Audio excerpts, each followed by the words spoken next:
बिस्मिल्लाहिर्रहमानिर्रहीम। अस्सलाम वालेकुम dear students, my name is Mohammad Shuaib Khan.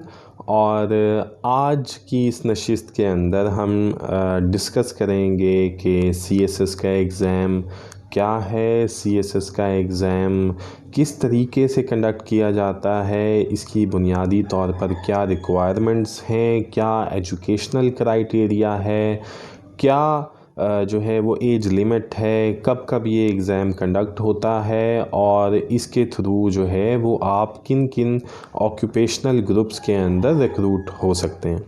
और ये हमारी नशिस्त बुनियादी तौर पर स्टूडेंट्स को जो है वो सीएसएस के एग्ज़ाम पैटर्न के मुतालिक जो है वो आगाही फ़राहम करेगी। और क्या बेसिक रिक्वायरमेंट्स एक स्टूडेंट के अंदर होनी चाहिए मेरे तजर्बे के मुताबिक, तो इस पर जो है वो हम आज के लेक्चर में जो है वो बात करेंगे। तो सबसे पहले जो है वो देखते हैं कि सीएसएस का एग्ज़ाम जो है वो रिक्रूटमेंट इसकी कैसे होती है और किस जो है वो कमीशन के थ्रू या किस इदारे के थ्रू इसकी रिक्रूटमेंट होती है।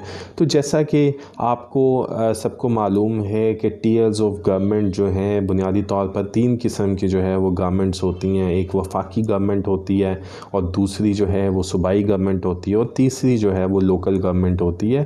बुनियादी तौर पर लोकल गवर्नमेंट तो हमारे हिस्ट्री के अंदर बहुत कम देखने को मिली हैं, लेकिन वफाकी और सूबाई गवर्नमेंट जो है वो थ्रू आउट जो है वो काम करती रही है। तो वफाकी गवर्नमेंट जो है उसमें रिक्रूटमेंट के लिए जो है वो फ़ेडरल पब्लिक सर्विस कमीशन एक इदारा है जो कि काम करता है, जो वफाकी हुकूमत के ढांचे को चलाने के लिए जो है वो रिक्रूटमेंट करता है रियासती इदारों के अंदर। और इसी तरीके से जो है वो हर सूबे का एक रिस्पेक्टिव जो है वो कमीशन होता है जो कि उस सूबे की रिक्रूटमेंट के लिए या सूबाई गवर्नमेंट की रिक्रूटमेंट के लिए जो है वो काम करता है। जैसे कि पंजाब के अंदर पंजाब पब्लिक सर्विस कमीशन है, सिंध के अंदर सिंध पब्लिक सर्विस कमीशन है, केपीके के अंदर केपीके पब्लिक सर्विस कमीशन है और बलूचिस्तान के अंदर बलूचिस्तान पब्लिक सर्विस कमीशन है। तो वफाकी इदारों की रिक्रूटमेंट के लिए जो है फ़ेडरल पब्लिक सर्विस कमीशन काम करता है और सूबाई इदारों की रिक्रूटमेंट के लिए जो है वो रिस्पेक्टिव पंजाब, सिंध, केपीके या बलूचिस्तान के पब्लिक सर्विस कमीशन जो हैं वो काम किया करते हैं। तो अब आपके जहन में एक सवाल उठेगा कि जी हमने तो यहाँ अपने शहर के एक एसपी साहब से हम मिले थे और हमने उनसे जब पूछा तो वो काम तो हमारे सूबे में कर रहे थे, लेकिन बुनियादी तौर पर जो है उन्होंने सीएसएस का एग्ज़ाम दिया था। तो फ़ेडरल पब्लिक सर्विस कमीशन वफाकी जो है वो मतलब रियासती ढांचे के लिए जो है वो रिक्रूटमेंट करता है, तो वो यहाँ पर कैसे आ गए। तो बुनियादी तौर पर जो है आप शायद ये जानते हों कि वफाक हमारे यहाँ पर हमेशा से जो है वो स्ट्रॉन्ग रहा है। फ़ेडरल गवर्नमेंट जो है वो स्ट्रॉन्ग रही है बिफ़ोर 18th अमेंडमेंट, और 18th अमेंडमेंट के बाद जो है वो ज़्यादा इख्तियारात हमारे जो हैं वो सूबों के पास आए हैं।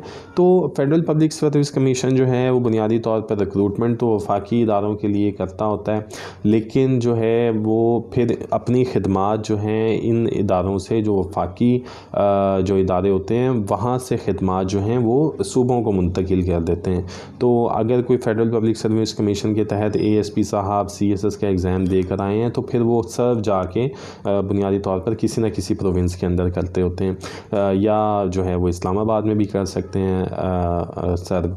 तो इस तरीके से और इसी तरीके से जो पंजाब पब्लिक सर्विस कमीशन है वो भी यहाँ पर जनरल रिक्रूटमेंट्स या प्रोविंशियल मैनेजमेंट सर्विसेज के थ्रू जो है वो रिक्रूटमेंट करते होते हैं। तो आज की हमारी जो नशिस्त है वो तो बुनियादी तौर पर सीएसएस के मुतालिक है, तो इसलिए हम बात ज़्यादा जो है वो फ़ेडरल पब्लिक सर्विस कमीशन की करेंगे। तो सीएसएस का जो एग्ज़ाम है वो बुनियादी तौर पर फ़ेडरल पब्लिक सर्विस कमीशन जो है वो कंडक्ट करता होता है। और फ़ेडरल पब्लिक सर्विस कमीशन जो है वो बुनियादी तौर पर एक तो जो है वो CSS के थ्रू रिक्रूटमेंट करता है और दूसरा जो है वो जनरल रिक्रूटमेंट भी करता होता है। जनरल रिक्रूटमेंट CSS के थ्रू जो रिक्रूटमेंट होती है वो तो बुनियादी तौर पर जो है वो 12 ऑक्यूपेशनल ग्रुप्स में होती है, जिसकी डिटेल मैं आगे आपको बताऊंगा। लेकिन जब आप CSS के थ्रू जो है वो रिक्रूट होते हो तो फिर होता ये है कि आप जिस भी ग्रुप में जाते हो तो वहाँ पर 17 ग्रेड में जाते हो और आपके जो है वो ग्रेड 22 21 तक जाने के चांसेस जो हैं वो बहुत ज़्यादा वाइटल होते हैं। जबकि जनरल रिक्रूटमेंट के थ्रू जो लोग आते हैं, चाहे वो 9th ग्रेड में आएँ, चाहे 14 ग्रेड में आएँ, 16 ग्रेड में आएँ या 17 ग्रेड में भी आएँ, तो उनके जो है वो आगे प्रमोशन जो है वो बहुत ज़्यादा स्लो होती है और ग्रेड 21 22 तक जाने के चांसेस जो हैं वो बहुत कम होते हैं।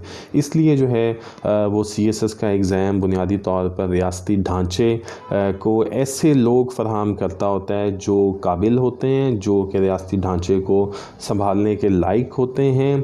और इसीलिए जो है वो CSS का जो प्रोसेस है जो कि कई एक स्टेजेस पर मुश्तमिल है, written exam, medical examination, psychological assessment, interviews, तो ये प्रोसेस जो है और रिटन एग्ज़ाम भी जो है और टोटल रिटन एग्ज़ाम जो है वो 1200 मार्क्स का है और साइकोलॉजिकल और इंटरव्यूज़ जो है वो 300, टोटल जो है CSS का एग्ज़ाम 1500 मार्क्स का है। और ये काफ़ी रिगरस और लेंथी प्रोसेस है ताकि इससे जो है रिक्रूट होने वाले लोग वाकई में इस काबिल हों कि रियासती ढांचे को संभाल सकें। तो जनरल रिक्रूटमेंट में जो चीज़ें होती हैं वो तो बुनियादी तौर पर यही कि 1 या 2 पेपर्स लेकर आपसे वो भी general knowledge type MCQs type papers लेकर आपसे और इंटरव्यूज़ कंडक्ट करके आपको रिक्रूट कर लिया जाता है। लेकिन फिर आगे चलकर उसका जो है वो दूसरा रुख यही होता है कि आपकी प्रमोशन उस लिहाज से रैपिड नहीं होती जिस तरीके से जब आप CSS का एग्ज़ाम देकर आते हैं और 17 ग्रेड में रिक्रूट होते हैं, तो उसमें आपकी जो है वो प्रमोशन बहुत जो है वो फास्ट होती है।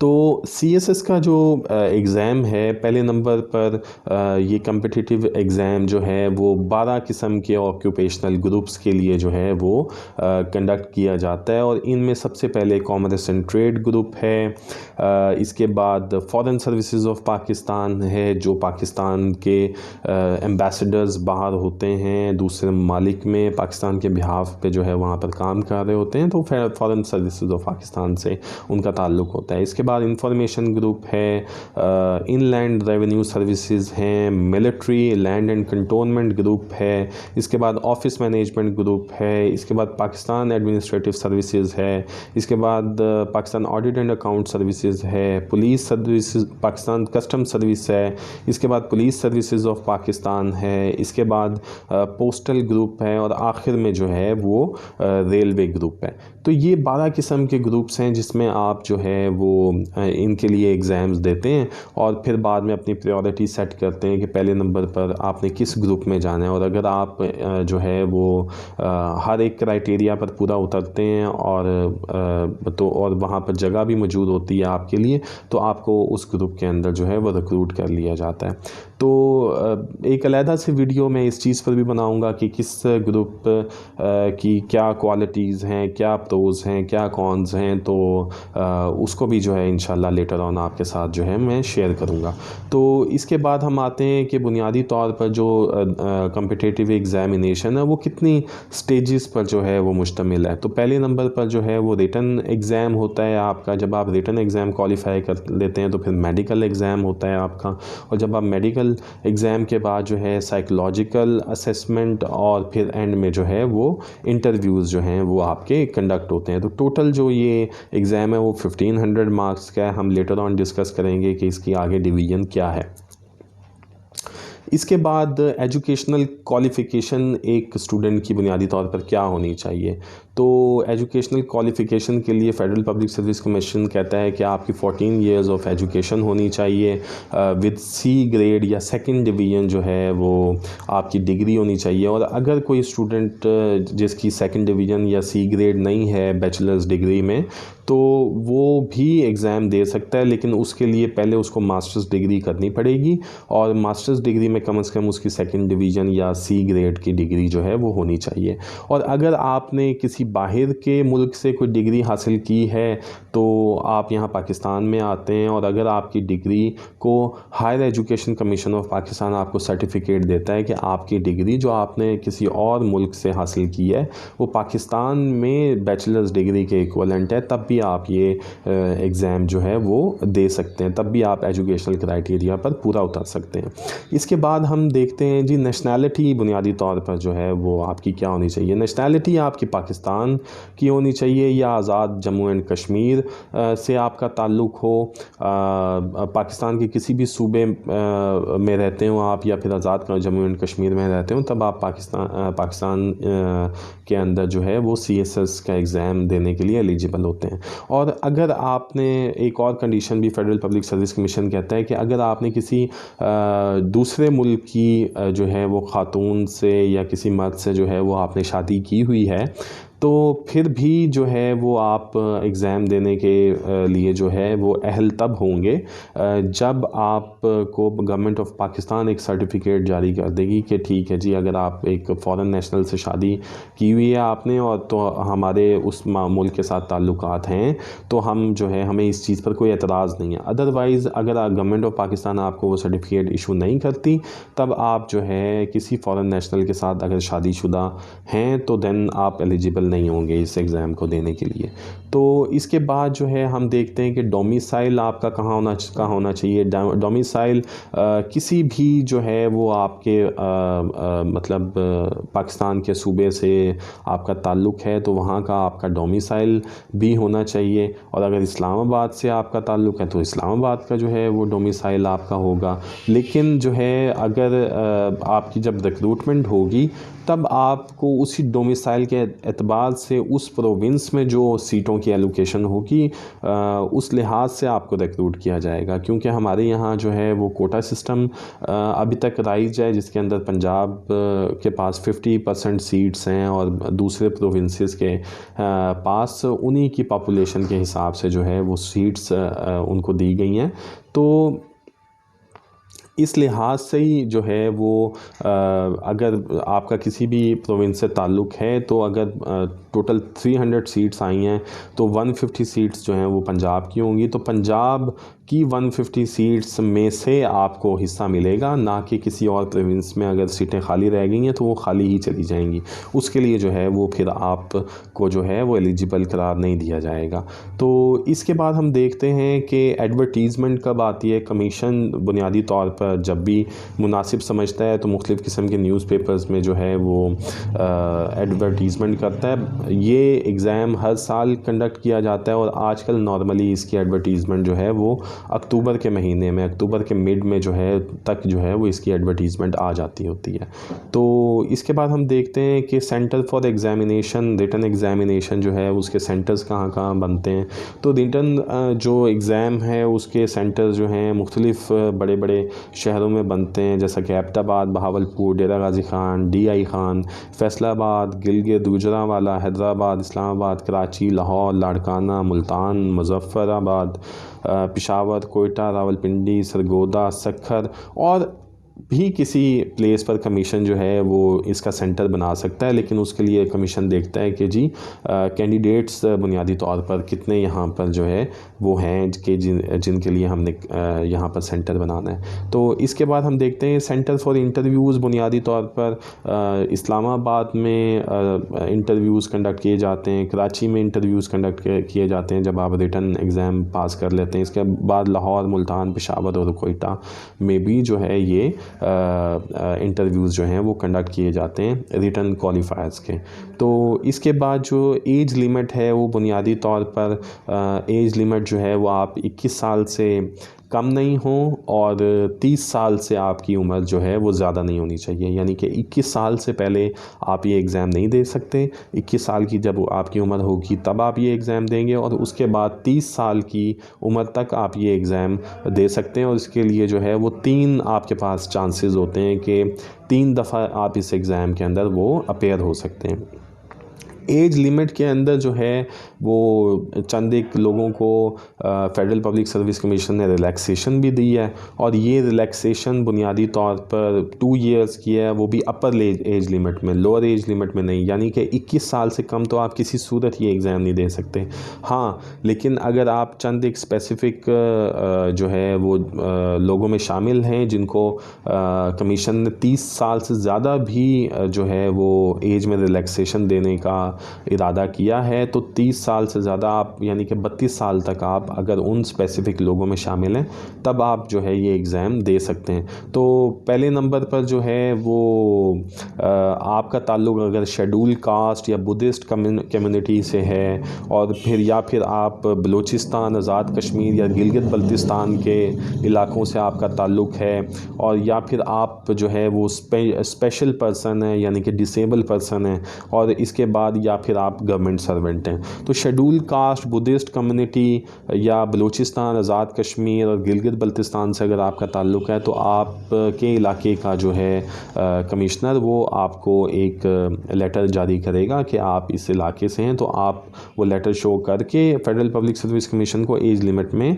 रिलैक्सेशन जो है वो मांग सकते हैं। स्पेशल पर्सन हैं तो डॉक्टर का सर्टिफिकेट चाहिए होगा कि आपको ये डिसेबिलिटी है, और इस लिहाज से जो है वो आप अगर वो सर्टिफिकेट इशू कर देता है डॉक्टर और वो आप फेडरल पब्लिक सर्विस कमीशन को देंगे तो देन आप जो है वो एलिजिबल हो सकते हैं 2 साल अपर एज लिमिट में रिलैक्सेशन के लिए। इसके अलावा अगर आप गवर्नमेंट सर्वेंट हैं और 2 साल आपको मुसलसल सर्विस करते हुए हो गए हैं किसी डिपार्टमेंट के अंदर, और आपका वो डिपार्टमेंट आपको नॉन ऑब्जेक्शन सर्टिफिकेट जो है वो जारी कर देता है CSS के एग्ज़ाम के लिए, तब भी आप 30 साल से ज़्यादा और 32 साल तक जो है वो एग्ज़ाम में अपेयर हो सकते हैं। इसके बाद हम देखते हैं जी कि बुनियादी तौर पर कट ऑफ डेट क्या होती है जहाँ पर जाकर आपकी एज जो है वो मैयर की जाती है कि इस डेट को जो है बुनियादी तौर पर जो आपकी एज होगी वही कमीशन उसको कंसीडर करेगा कि ये डेट है। तो वो हर साल की तकरीबन 31 दिसंबर जो है वो कट ऑफ डेट होती है, यानी कि 31 दिसंबर के दिन आपकी जो एज कितने साल, कितने महीने, कितने दिन बनेगी, उस लिहाज से जो है फेडरल पब्लिक सर्विस कमीशन देखेगा कि आया कि आपकी एज क्या है, और आप कहीं लोअर एज लिमिट या अपर एज लिमिट को क्रॉस तो नहीं कर गए। अगर कर गए हैं तो फिर आप नहीं एलिजिबल होंगे, और अगर आप विद इन एज लिमिट हैं तो देन फिर आप कंसीडर कर लिए जाएंगे।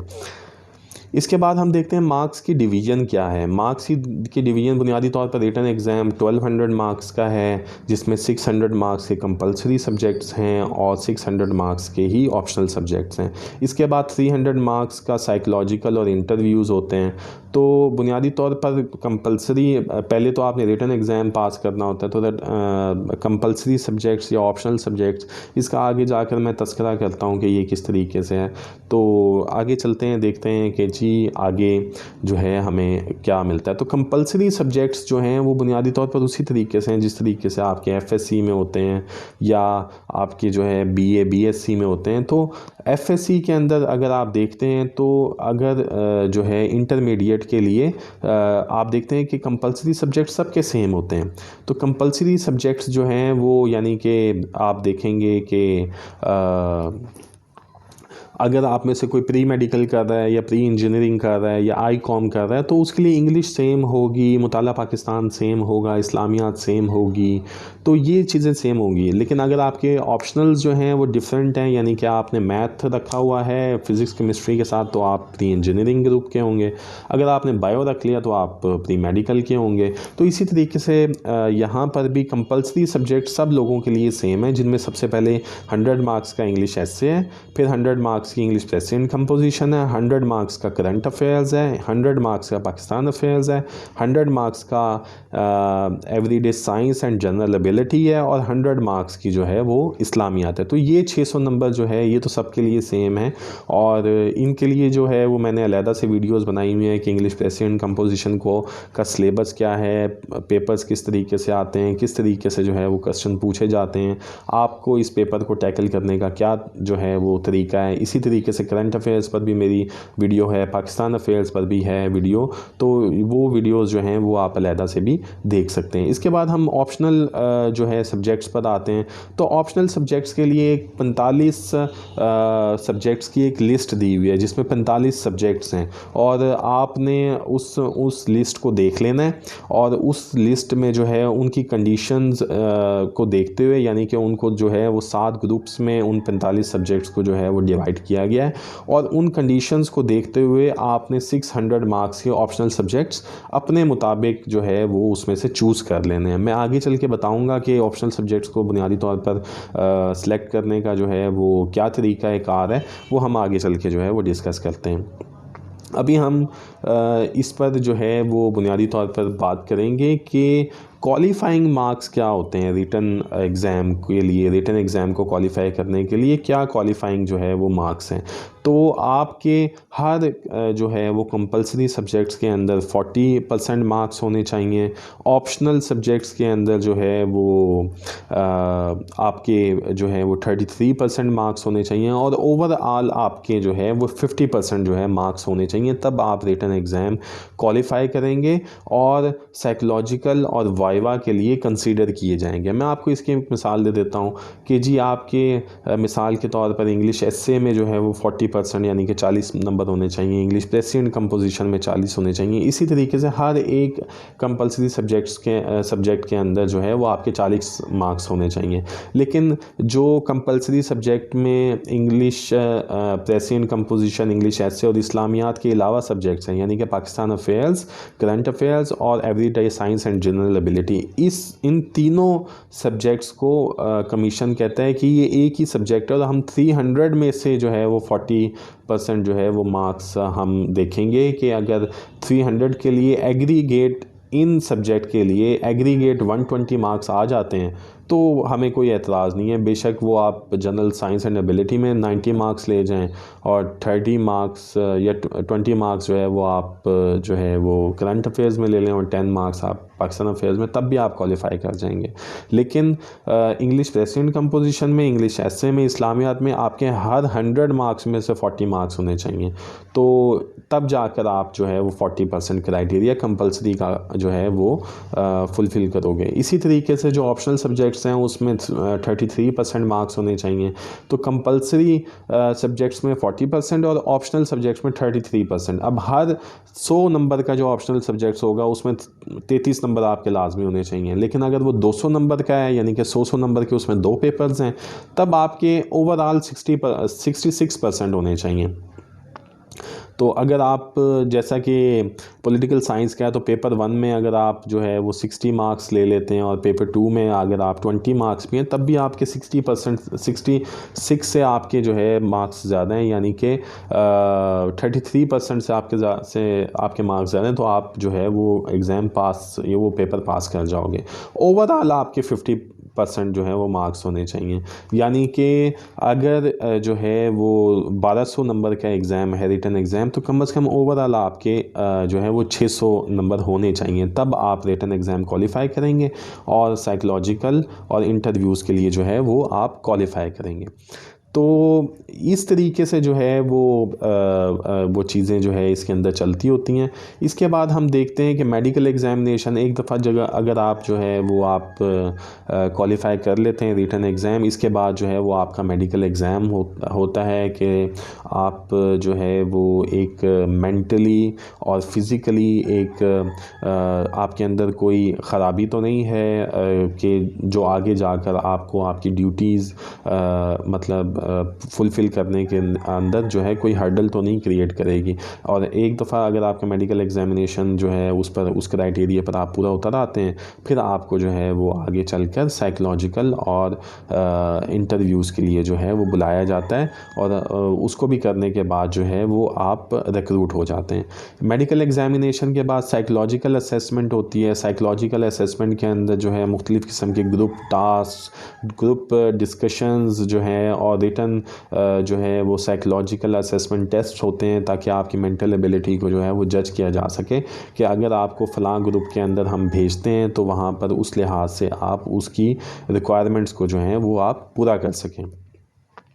इसके बाद साइकोलॉजिकल असेसमेंट के बाद इंटरव्यूज़ वाइवा वॉइस जो इंटरव्यू है वो कंडक्ट किया जाता है, और इंटरव्यू में जो है वो एक बोर्ड, एक पैनल बैठता है जो कि मुख्तलिफ़ किस्म की कैंडिडेट की एबिलिटीज़ को जज करता है, मेंटल एबिलिटीज़ को, उसकी हॉबीज़ को, और जो है ओवरऑल उसकी पर्सनालिटी को, करैक्टर को जो है वो जज करना उसका काम होता है।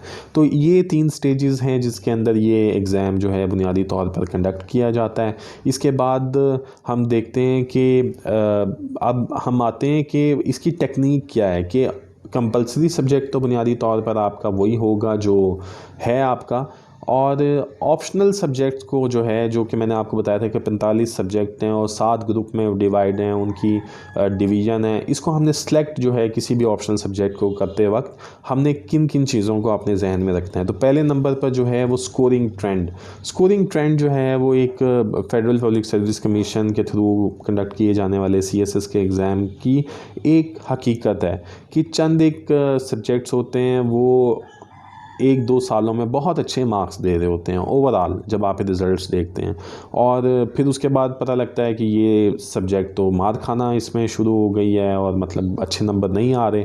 तो स्कोरिंग ट्रेंड आपने ज़रूर देखना है, क्योंकि बुनियादी तौर पर जितने ज़्यादा आपके नंबर आएंगे एलोकेशन के चांसेस आपके उतनी ज़्यादा वाइटल हो जाएंगे। इसके बाद आपने सबसे पहले स्कोरिंग ट्रेंड को देखकर फिर अपने एप्टीट्यूड को देखना है कि अगर कोई नया सब्जेक्ट है भी सही जो आप सेलेक्ट करने वाले हो, तो उसके अंदर आपका टेस्ट भी है और आपको इंटरेस्ट फील होता है, तो देन फिर ज़रूर आप उस सब्जेक्ट को ऑप्ट करें। तीसरे नंबर पर एजुकेशनल बैकग्राउंड आपका कैसा है। अगर आपने मास्टर्स इन IR किया हुआ है तो इंटरनेशनल रिलेशंस आपने चूँकि पहले भी पढ़ा हुआ है तो आप IR को चूज़ कर लें। अगर आपने पॉलिटिकल साइंस में किया हुआ है तो आप पॉलिटिकल साइंस को चूज़ कर लें। तो एजुकेशनल बैकग्राउंड अगर उस सब्जेक्ट के अंदर है तो वो आपको ज़्यादा असिस्ट करेगा, क्योंकि आपने अपने प्रीवियस बैकग्राउंड में आपने वो सब्जेक्ट पढ़ा हुआ है। इसके बाद ये भी चीज़ जहन में रखिए कि अवेलेबिलिटी ऑफ़ टीचर्स और रीडिंग मटेरियल, जो भी आप सब्जेक्ट सेलेक्ट कर रहे हैं उसके लिए टीचर्स भी आपके पास अवेलेबल हैं या रीडिंग मटेरियल भी उसका मिल जाएगा। ना ये ना हो कि आप ऐसा सब्जेक्ट ऑप्ट कर लें कि जिसके लिए टीचर कोई पढ़ाने वाला नहीं है, गाइडलाइन देने वाला नहीं है, मटेरियल नहीं है। तो ये 4 चीज़ें जो हैं वो सिलेक्ट करने के लिए ऑप्शनल सब्जेक्ट को आप अपने जहन में रखनी है। इसके बाद हम देखते हैं कि रिटन एग्ज़ाम की प्रिपरेशन के लिए क्या क्या स्ट्रेटजीज़ होती हैं। तो पहली स्टेज जो होती है वो तो गाइडलाइन की होती है।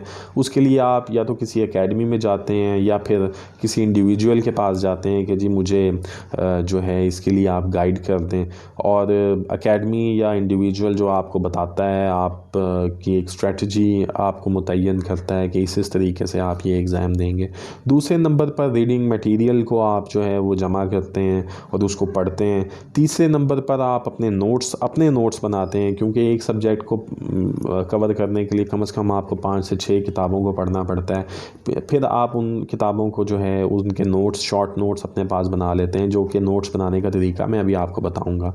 तो आप अपने नोट्स बना लेते हैं और देन फिर जो है वो लास्ट जो इसकी स्टेज है वो रिटन प्रैक्टिस है, कि जब आप एक दफ़ा जो है वो गाइडलाइन अच्छी ले लेते हैं, रीडिंग मटेरियल अपना जमा कर लेते हैं, अपने नोट्स बना लेते हैं उनको पढ़कर रीडिंग मटेरियल को, फिर आप रिटन प्रैक्टिस करते हैं और रिटन प्रैक्टिस करके जो है वो किसी भी टीचर को आप अपनी असाइनमेंट्स चेक करवाते हैं और वो आपकी गलतियां निकालता है, और वो गलतियां जब दुरुस्त होती चली जाती हैं तो देन उसके बाद जो है आप तैयार हो जाते हैं रिटन एग्ज़ाम में बैठने के लिए। तो ये बुनियादी तौर पर 4 स्टेजेस हैं।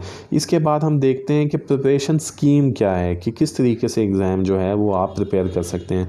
तो प्रिपरेशन जो स्कीम है वो बुनियादी तौर पर सिलेबस प्लस पास पेपर्स हैं, कि किसी भी सब्जेक्ट को अगर आप देख रहे हैं तो सबसे पहले उसका आपने सिलेबस देखना है। उसके बाद आपने उस सिलेबस को देखकर पास्ट पेपर्स को देखना है कि पास्ट पेपर्स में इस सिलेबस से रिलेटेड क्वेश्चन किस तरीके से पूछा जाता है। जैसा कि पाकिस्तान अफेयर्स की अगर हम बात करें या हम चलें करंट अफेयर्स की बात कर लेते हैं, उसके अंदर यूनाइटेड नेशंस का टॉपिक है। अब यूनाइटेड नेशंस तो उसकी कई एक डायमेंशंस हैं, लेकिन यूनाइटेड नेशंस के अंदर आपसे एग्जामिनर पास्ट पेपर्स में किस किस एंगल को पूछता रहा है, तो आपने सिलेबस देखना है। सिलेबस में तो आपको पता लग गया कि यूनाइटेड नेशंस है हमारे सिलेबस का हिस्सा। पास्ट पेपर्स में उसको पूछता किस अंदाज से आपने ये भी देखना है। उस लिहाज से जो है वो आपने अपने नोट्स तैयार करने हैं और अपनी तैयारी करनी है। तो ये प्रिपरेशन स्कीम है और ये तकरीबन तमाम सब्जेक्ट्स के लिए जो है वो इसी तरीके से है। इसके बाद हम देखते हैं कि बुनियादी तौर पर जो नोट्स हैं उनको बनाया किस तरीके से जाता है। तो नोट्स जो हैं वो कई एक टाइप्स होती हैं जो आप बनाते होते हैं। एक डिटेल टाइप है कि आप डिटेल नोट्स बना रहे हैं, पूरे के पूरे पैराग्राफ, आपको एक बुक में से एक पैराग्राफ पसंद आया, आपने उठा लिया, उसको अपने पास नोट डाउन कर लिया, किसी दूसरी बुक से एक और पैराग्राफ उसको भी नोट डाउन कर लिया। और एक तरीका इसको कहते हैं डिटेल्ड नोट्स। एक होता है बुलेट नोट्स बनाना, यानी कि आपने पैराग्राफ उस बुक से पढ़ा, उसका जो मेन पॉइंट है वो अपने पास आपने लिख लिया, और जब आप दोबारा उन चीज़ों को रिवाइज़ करेंगे तो आपके अंदर ये एबिलिटी होनी चाहिए कि उस बुलेट नोट्स को, यानी कि उस बुलेट को पढ़कर आपको याद आ जाए कि आप बुनियादी तौर पर इसके अंदर जो है वो बात क्या थी, और उसको अपने अल्फाज में, अपनी अंग्रेज़ी के अंदर आपने लिख देना है। इसकी मैं मिसाल आपको देता हूँ यहाँ पर। तो ये एक पैराग्राफ है जी, Pakistan is on the cross road of most effective economic and viable transit routes through the seasons to the land central Asian countries and other neighbouring countries providing trade corridor. World Bank estimates that poor performance of the transport sector is costing Pakistan about 5% of its GDP. Furthermore, 30% of agriculture output is currently wasted due to its inefficient farm to market channels, lack of cold storage facilities, and an obsolete underpowered trucking fleet. तो इसके अंदर बुनियादी तौर पर वो, अब ये paragraph आपको लग रहा है कि ये इकॉनमी के लिए बहुत इम्पॉर्टेंट है और आपने ये पूरा का पूरा पैराग्राफ अपने पास जो है वो कॉपी कर लिया है, तो इस पूरे पैराग्राफ को आप नहीं जो है वो याद कर पाएंगे, और यानी कि इसके लिए आपके नोट्स भी जो है वो 100-200 पेजेस के बन जाएंगे। इसके ये तो डिटेल जो है वो नोट्स बनाने का तरीका है। इसके ऊपर जो एक हेडिंग लिखी हुई है, lack of transport and infrastructure, आगे मैंने ब्रैकेट में लिख दिया 5% ऑफ GDP लॉस।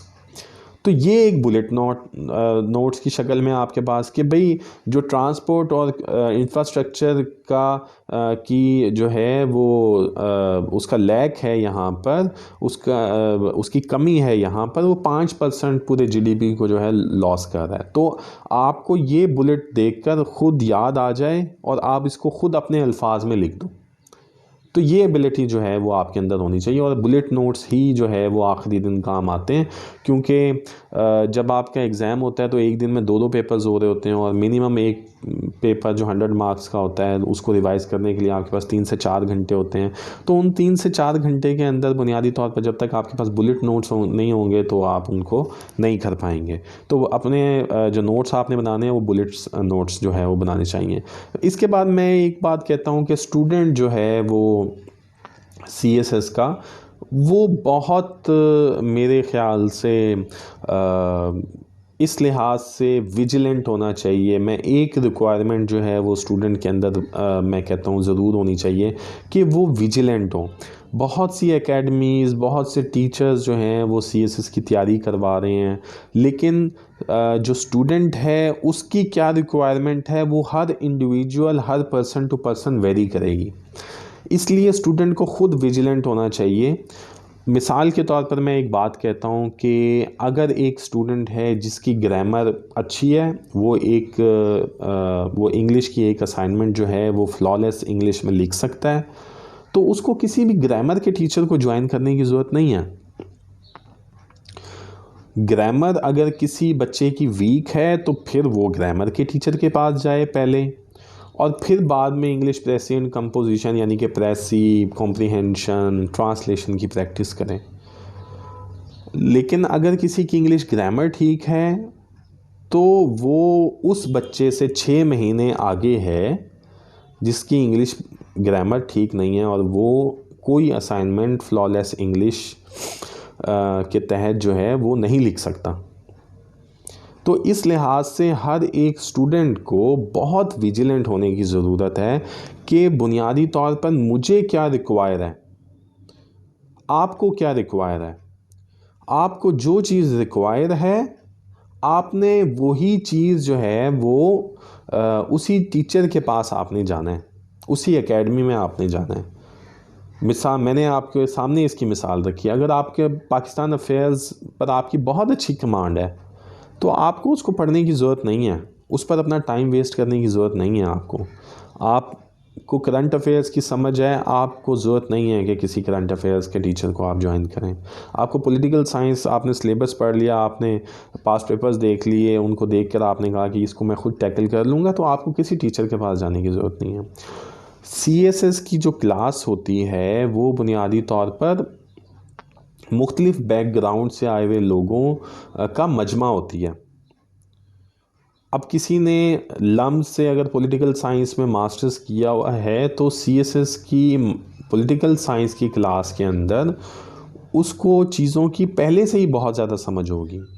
चंद एक जहाँ पर जो जिन चीज़ों की समझ नहीं होगी तो उसके लिए पूरी क्लास को मुकम्मल सेशन को लेने की ज़रूरत नहीं है आपको। आप जस्ट उसकी टेक्निक सीखें और अपने नोट्स बना लें और बाद में उसके टेस्ट दे दें।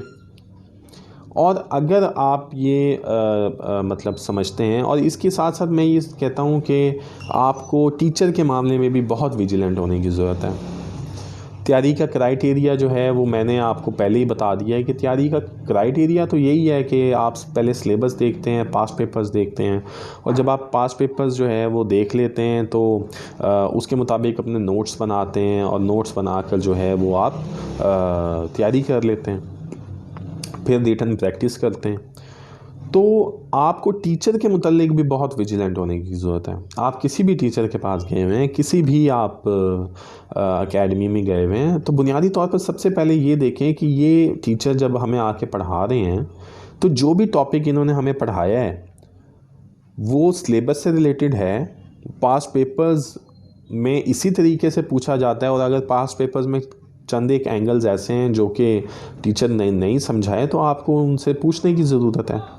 आप हर अपना 1 मिनट मैयर करें कि इस मिनट के अंदर टीचर जो हमारी क्लास में आए थे 1-1.5 घंटा इन्होंने लेक्चर दिया है, आया कि ये लेक्चर जो है वो हमारे लिए सूदमंद भी है या जस्ट हम यहाँ आकर अपना टाइम वेस्ट कर रहे हैं। मुझे तो ये चीज़ें पहले से आती हैं।